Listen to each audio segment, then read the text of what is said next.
Hello everybody, this is Laura, City Scrapper. Thank you so much for joining me on my channel. Today I have a layout that I made using the February My Creative Scrapbook limited edition kit. The February kit has lots of papers and embellishments that are Valentine's Day themed. So I'm going to make a love themed layout and I'm going to make some rosettes, which is what I'm doing now. I'm using a scoring board. I've cut some strips of paper to 3/4 inch, 1 inch, 1 1/4 inches, and then I scored the strips of paper at 1/4 inch. I folded them back and forth until I had this nice little accordion looking strip. I heated up my glue gun because I think that's the best way to attach the two ends of the rosette to each other. And I learned this from Alice Bowl from Scrap Happy. Make sure that you overlap the two ends of the rosette a full like up and down in the accordion. Hope that makes sense. But you want to make sure that you have enough of an overlap so that it doesn't come apart later on. I put some hot glue in the center. I punched out a circle using one of my circle punches, and then I hold it together until it stays on its own, and with a hot glue gun that really doesn't take that long. And then I repeated the same thing and made a whole variety of rosettes for my page. One of my favorite compositions is a diagonal going from one corner to the opposite corner. So I thought I would make a mixed media background, put some sprays going in a diagonal, and then I would layer my rosettes on top of it. I started off with some Lindy's Starburst sprays. I used saltwater taffy and wild honeysuckle coral. I'm using the packaging technique. I like to put small amounts of the ink on the piece of plastic and then press those down. I like to just use a little bit of the sprays at a time because that helps me to be able to control the sprays a little bit more. And then I like to dry in between applications. I think that helps the color to build up and look a little bit darker or a little bit more intense.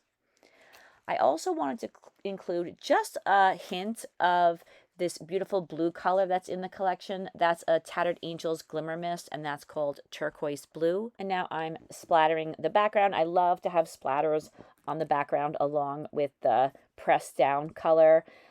And I especially like to have the splatters along the edge of both sides of the area of color on a diagonal, or any area of color. I like to have the splatters along the edge. I just like the way that looks against the white background. Now I'm using one of my favorite techniques for mixed media. I'm sprinkling a little bit of water all over the sprays, and I am going to roll paper towel over the top. That will lift up the droplets of color, and it just makes a really cool effect. And I think I use that technique on every background where I use sprays. I just love the look that it gives to the background. Now I'm planning out where I'm going to put all of those rosettes. I also wanted to make sure that I didn't have to add anything to the color in the background. I'm using some Distress Oxide in Victorian Velvet and my dauber, and I am just inking the edges of all of the rosettes. And this creates a little contrast between the rosettes and the background. And I took a picture, and I do end up using that picture, and it guides me to putting all of those rosettes, for the most part, back where I had them. The white circle that I had used earlier, that's where my photo is going to go. I wanted to add a little bit more color to over where the photo is going to be, and then I added some more splatters, and then I also added a little bit more water to the background. Like I said, just love that technique. I forgot to mention earlier that I use 120-pound smooth white cardstock, and I gessoed it with some Liquitex white gesso. You don't have to use gesso on your pages, but it's just a very different experience when you don't use gesso. And I've just grown so used to the way that the sprays behave when I use the gesso in the background. So that's just something that I like to do. It is definitely not necessary, but it's just a matter of preference.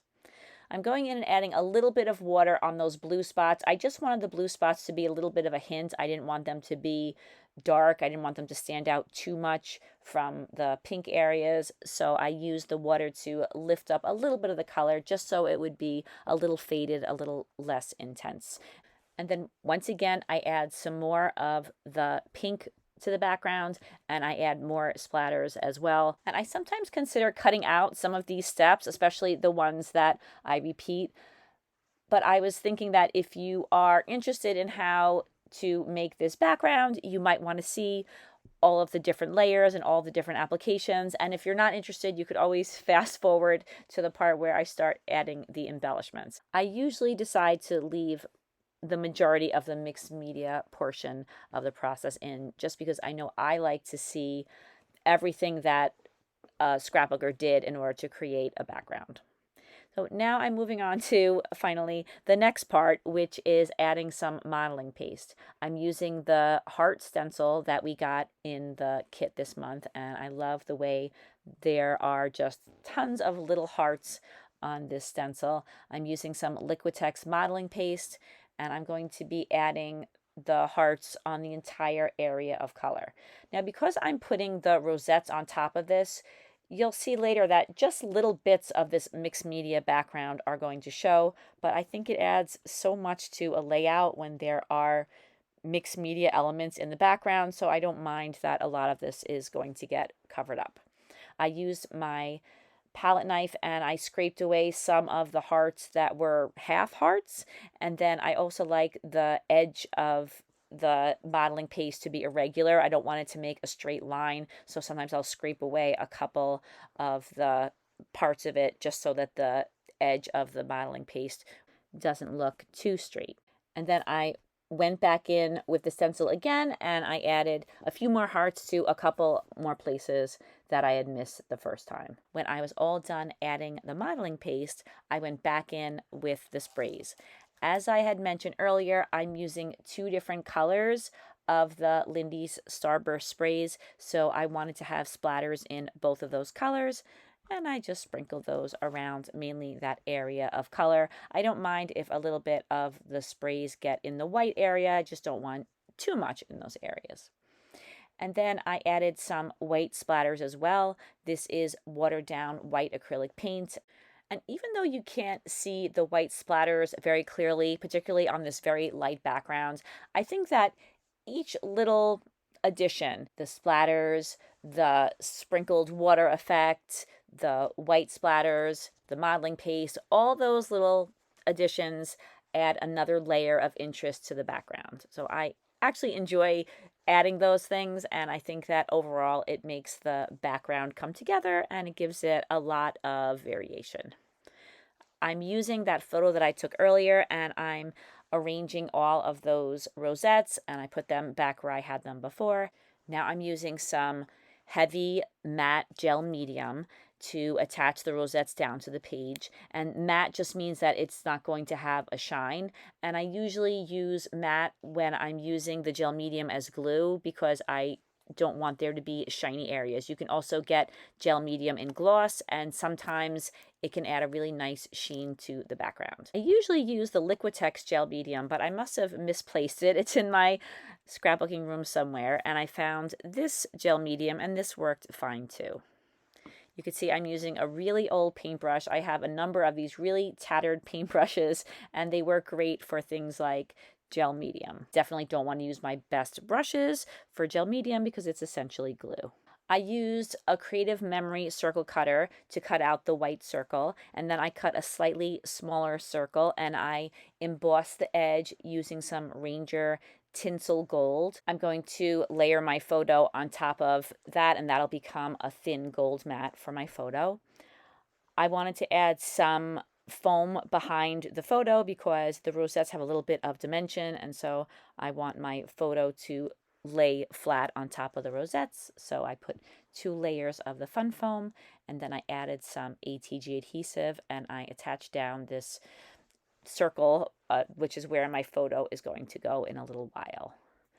I'm going to call this layout #LoveYou, and these are thickers. I got these in a My Creative Scrapbook kit a really long time ago, and I've been using them for so many layouts, and I can't believe I was still able to write love you with these letters. I have so few of them left, but I've never really used a thicker pack to the end, and I realize you get a lot of use out of just one pack of thickers. Although I did have to piece together the L and the E, but that was it. I had all of the other letters. So now I'm putting some ATG adhesive on the back of my photo. This is a photo of my daughter Danielle and her boyfriend, and I thought this would be a great photo to use for this subject. I'm using some of those absolutely beautiful dimensional flowers that we get in each limited edition kit. I picked one of each color to go on the left-hand side of the photo. I love this part of making a layout when all of the major pieces are in place, and then I just start thinking about how I want to embellish the layout. So I'm using some of the chipboard pieces and some of the ephemera pieces. There were a number of chipboard hearts, so I'm putting some of those in the centers of the rosettes. There were also a lot of images of angels, so I used 3 different angels on the page. I had a couple of little white bows in my stash. I put those in the centers of 3 of the rosettes. I also used some sentiments. One says, loving you every day, always. One says, I will always love you, pinky promise. And one says, happy heart. On one of the pocket cards we got in this kit, there were images of very, very tiny swans. So I cut out the 2 different images they had, and I put those swans on the centers of 2 of the rosettes. I used my gel glue and I went around the layout and I attached down all of the embellishments. Most of the hearts on the layout are chipboard hearts, so they have a little bit of dimension, but there was one blue heart that was from the ephemera pack, and so to make it kind of match the others as far as dimension, I just put a little bit of fun foam behind it, and that popped it up just a little bit. Sometimes I get questions about adhesive. When I'm attaching paper to paper, I generally use gel glue. If I am attaching large dimensional flowers to the layout, I often use the gel medium. These flowers were very lightweight, so I thought that the gel glue would be sufficient to hold them in place. If I'm attaching gems, pearls, or sequins, I like to use glossy accents. I think that's a great adhesive for holding those items down permanently. And those are wet adhesives I use in addition to my ATG tape runner. I also added some pearls to the centers of a lot of the rosettes, not all of them, but the ones that had the hearts and the ones that I hadn't added anything to. I wanted to add another embellishment. I thought that it would be nice to have something to fill in between and around the rosettes. I used some dies that I had in my stash and the Ranger tinsel gold or gold tinsel embossing powder, and I think that that added a nice element to the page. I think that it was nice to have some gold that went along not only with the matte on the photo but also with the gold accents that are on some of the embellishments on the page. I usually like to leave some of the die cuts whole and cut some of them into smaller pieces and then use those different sizes to fit into different areas on the layout. I wish I could tell you the name of the die that I used to cut out these flowers. Years ago, I used to buy so many dies on eBay, and they were not branded. They were probably directly from China. I don't know if you could see over on the left, I got a visit from my little dog, Rory. I waited so long to have a scrapbooking room, and I love my scrapbooking room, but I don't let the dogs downstairs for various reasons. So a lot of times I'll just work on my coffee table so I could be with my dogs and my family. And although that exposes me to a dog hair or two, it's so worth it. I love my puppies. I think if you have pets, you know what I mean. Once I had all of the branches and leaves where I wanted them on the layout, I used my gel glue and I attached them all down.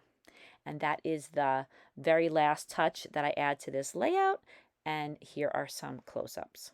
I so appreciate you taking time out of your day to watch this video. I really hope that you enjoyed watching it. Please take a look in the description box. You'll find a link to the My Creative Scrapbook website. You can take a look at all the kits for this month and order a kit subscription there. I hope you have a great day, and I'll see you again soon, everybody. Take care. Bye-bye.